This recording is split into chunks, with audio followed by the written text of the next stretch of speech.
Good morning, everybody. Alex Steffen here. It's been a while since I've done a video. It's been a bit chaotic here, so I've got a bit of time today, so I thought I'd see if we can find some sites in Logan.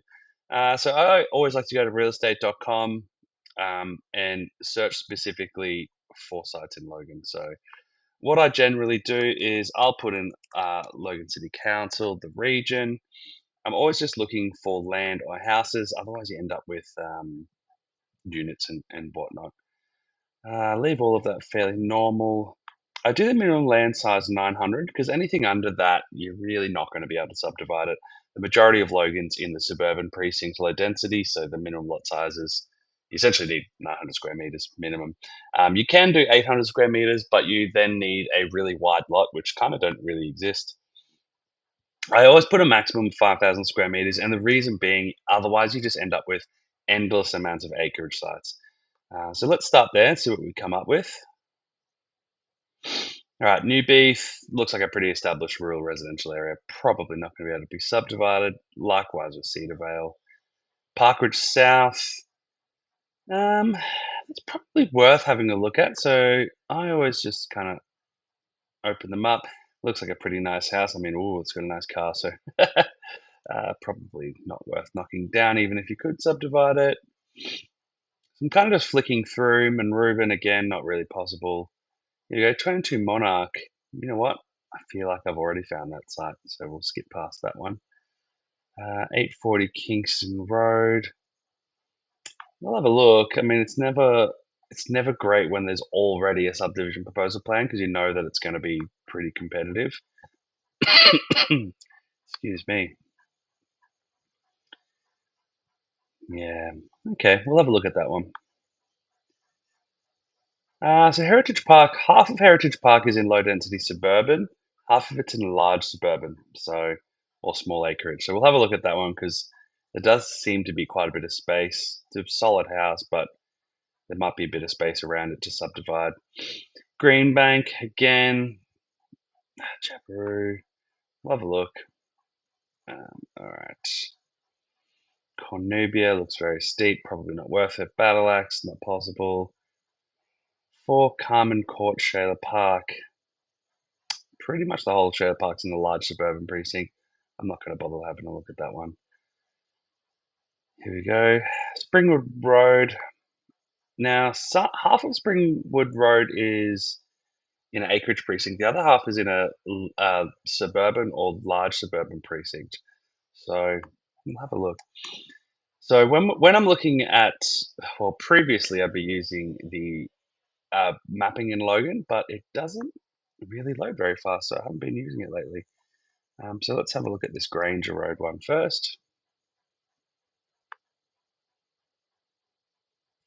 So I generally in Logan now just use these property reports.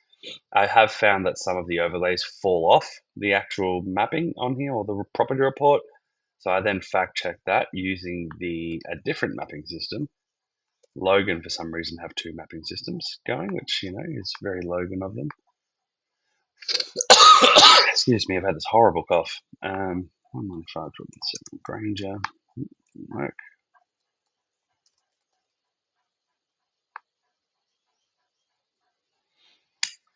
All right, well, we've immediately found out it's in a rural residential zone. Is this loaded yet?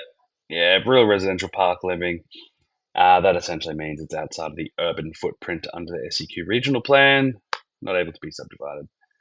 All right, let's have a look at this 840 Kingston Road. We have done so many applications on Kingston Road that I probably could not mention them all, but we've definitely done some around here. All right. So first of all, this mapping system is good to have a look at the contours. So put the contours on there. Well, this one still loads. There doesn't appear to be a lot of stuff being subdivided around this site, so that's always a bit of a red flag. There's some stuff happening up the back there. All right, so it's low density. So this is an example of why we have to use multiple mapping systems. This system doesn't tell us what the precinct it is in, which, great work. So if we go back to this one, we can see that it's in this. Oh, it's actually in a small lot precinct. Potential. So again, so this says it's in the potential acid sulfate soils overlay, whereas this mapping system says that it's in that. It's also in the flood hazard. It's also in the landslide hazard. It's also in the transport noise corridor. So it's almost impossible to have one mapping system that has it all, because I can almost guarantee that this actually isn't even the full list of overlays. So on initial look, that's the 25-meter contour. That's the 20-meter contour. So the site falls towards the back boundary by about 1, 2, 3, 3.5 meters. I believe Kingston Road there is a state-controlled road. And why that is important is because the site's sloping towards the back, right now there is no stormwater going onto the state-controlled road. If you change that circumstance and you try to push water from the back to the front, then you're immediately worsening the outcome on the state-controlled road. So you're worsening the level of stormwater that's entering their curb and channel or their pipe system, which means under QDM, Queensland Urban Drainage Manual, the state government will just say no to any development. So what I've done here, I've gone to the Development Assessment Mapping System, which is the state government map. The easiest way to find your site is just to put it in the lot and plan ID here, as you just saw me do. Once it's up, it tells you at the bottom what layers are relevant to the site. So you can see that this one's affected by the state transport network, which is Kingston Road is a state-controlled road. So this site is a cracker. The problem being that you need to put your lawful point of discharge through the back here somewhere, which may be extremely difficult to achieve. So let's just leave that one there for now. It's kind of one of those ones that I will probably include as an extra site to take a look at, but ultimately it's not an easy and goer site. It's just something that you may be able to negotiate with the neighbors. Kind of looks familiar to me, this site too, so I don't know, it may have been on the market for a long time, and the people downstream have probably been absolutely harassed. So something to take into account. So this one in Heritage Park, I've had a quick look. Unfortunately, it is in that small acreage precinct that makes the minimum lot size 2,000 square meters. Cull, that one. 52 Jabberoo. Kind of when I can't even find the sites because they don't know the actual address of the property, it's always a red flag to me. So obviously this is going to be like a 50 to 51 Jabberoo or something, or 50 to 52. No, it could be 52 to 54. Look at this go. There we go. It wasn't Greenbank, yeah. So there are little pockets of Greenbank that can be subdivided, so it's definitely still worth looking at those smaller sites in Greenbank and Jimboomba and kind of those kind of areas along the Mount Lindsay Highway. You never know what you might find, and I do hear that there is a bit of an issue with the amount of the capacity for the sewer network out there. I wouldn't imagine just a small subdivision will affect it, but just got to be cautious. Unfortunately, this one's also in that park residential precinct, which usually means you can't really subdivide. So let's cull that one. Geez, we're not having much luck today. 226 228 Spring Road. So I think I mentioned it a couple of weeks ago. I have actually been having an extremely tough time trying to find sites in Logan to develop at the moment. It seems like just no one's listing anything that isn't just a large rural lot. So it's been a bit painful, but it is what it is. It is frustrating how long this takes to load. When you look like me, looking at kind of 100 sites a day, more than half of that time is just sitting here waiting for these reports to load. Okay, here we go. Oh no, it's loaded. Whilst it's loading there, we'll start getting it loading over here too.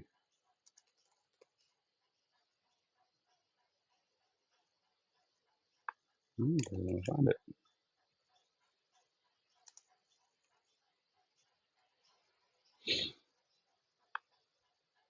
226, 228.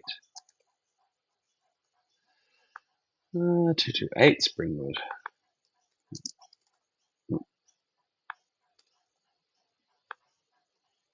Okay. Small acreage precinct again. I think maximum lot size 2,000 square meters. So, nope, it's got every single overlay that you could possibly have on it. Let's go on this mapping and just put some of that on there, because if it's super affected by flood investigation, and that's always a bit of a concerning overlay. Significantly falls to the back. That said, the back of it's probably a park, just looking at the shape of it. And there's a waterway there anyway, so I think this one's probably worth looking at. Let me get up the Logan planning scheme, and let's just double check what the minimum lot size in that precinct is. Now, the fastest, easiest way to do this is actually to use properties, but we're going the long way. Small acreage, 2,000. You can have rear lots. Let's have a look at what the rear lot minimum lot size is, which is in a different table for some weird reason. Small acreage, 2,000 square meters. You need a 4-meter driveway with 3-meter pavement width. All right, I reckon this one looks pretty good. Oh, it's next to a childcare centre. Not ideal. Or ideal, depending on if you have kids. So I reckon this one's worth including. Probably the only other thing I want to take a look at is the services in that area. Because if there's not a sewer pipe down the back there, I mean, they're large lots. They may not even be sewer at all. So there's probably something we can quickly take a look at. And you can see once you find a site, there's a few things that you need to step through to really make sure that you're not buying a dud site. So this is the Logan water and sewer mapping system. To find it, I think you just Google literally what I just said, and you should be able to come across it. So yep, sewer down the back, water out the front, absolutely perfect. And it looks like, oh, it's a state school at the back. You may actually require some consent from them to discharge into this creek. So it's definitely still worth going for. It's probably just something that you're gonna have to investigate a bit for. Maybe get a bit of a due diligence period so we can have a chat with the school and whatnot. But anyway, I'm going to include that one this week. This one I'll probably include as a little bonus, and I'm going to keep seeing if I can find another one. Shayla Park, under offer already. We'll skip that one. Looks like it's in a forest. Looks like a pretty big, decent house. This one might be worth taking a look at. I'll have a look at that, but I won't bore you here. So thank you for joining, and let me know if you have any questions on what I was just doing. Cheers.